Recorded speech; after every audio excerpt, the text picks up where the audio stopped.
Okay, digging history fans, I have got this wonderful display case that I put together for Vitali at Felman Steel down in New Haven, West Virginia. And Vitali is the plant manager there.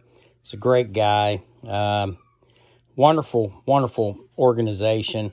And they had owned some property and gave me permission. And I made a whole series of videos on these items that I found.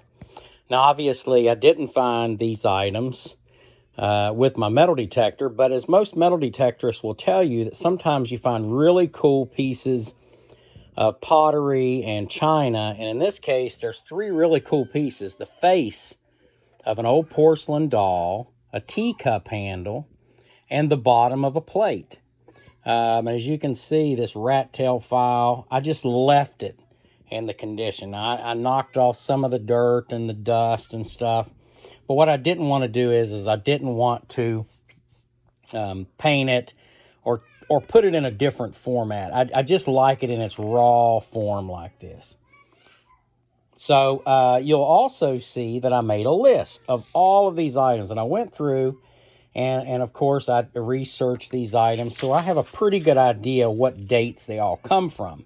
With the oldest item that I have in here, it appears to be the bottom of this china plate right here. And with the blue markings, you sometimes can find some of these plates go all the way back to the 1700s. But I believe, from what I can find, this is probably around 1840, 1845 time period. Now, this is a cool little piece, and it's smashed, and I didn't try to put it back into shape.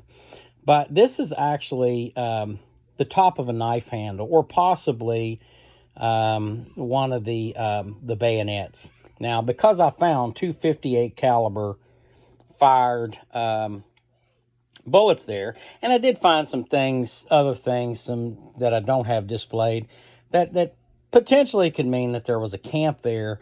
I highly suspect that this came off of one of the spike bayonets, probably an Enfield or a Springfield bayonet. I've looked and tried to find that specific part, and I can't find it. Over here's the newest item that I have, and this is basically a belt keeper, some sort of a strap holder, and it's bent, but it's brass, and you can tell it's been mass manufactured. But I'm going to guess somewhere around the 1900s, 1920s latest. And then washers. I did some research on washers, and you're going to find out that washers have been used for hundreds and hundreds of years, except for the locking washers. Then if you start to see a locking washer, you're going to find that those are more like after 1950. But this washer in particular, where I found some other parts off of an old wagon. So I highly suspect that this had something to do with a wagon. I'm not sure if it came off the wheel or something. I'm not sure. I don't think it's big enough to come off of the wheel itself. Then, of course, horse tack. We call that horse tack. This is a brass ring. This came off of probably a single tree or a double tree a plow. Was pulled by a mule or a horse. Chain from a bridle, which is cool. This spoon is really cool. And I'm very lucky that I was able to find both pieces of that. And obviously it's been broken. These lantern parts, here's two different lantern parts. This is a larger one. This is a smaller one. This is most likely something you would see in somebody's bedroom or their house. This may have been mounted on the wall. 1850s, 1860s, something like that time period. This doll face, again, it's just kind of creepy looking, but it's cool. It's really cool. It's a piece of history. And you'll find that around home sites, you'll see lots of pieces of brass that's like this. They're called mending plates, and they were used to mend everything from buckets to crates that they would carry their tools and things in. And then this cool iron belt buckle. This is, this could definitely be from the 60s, 1870s time period. This was iron. This around this is brass. So that's what makes me feel that it definitely was after the Civil War time period, because that accoutrement there in the middle was made out of iron and not brass itself. And then the 1867 Indian head penny. Now, when I first found that, I thought it was 1865. Well, once I put my glasses on, I could see that it was actually, to be honest with you, I had to have my wife look at that thing, but it was 1867. So 2 years after the end of the Civil War. Still a very old artifact.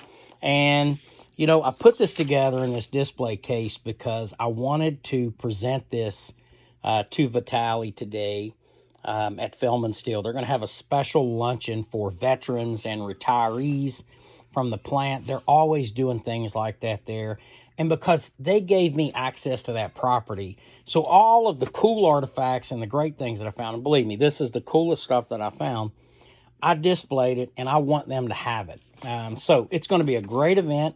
I'm going to be able to hand this over, and, I even got, what detector I was using, when I found it, and then a list of everything that's in that box. So years and years from now, people will be looking at that saying, wow, all that stuff was dug up out of the ground right next to where the plant was. And it's actually kind of off-site near the office, but still very, very cool stuff. So that's what we do at Digging History and Honoring the Sacrifice as well.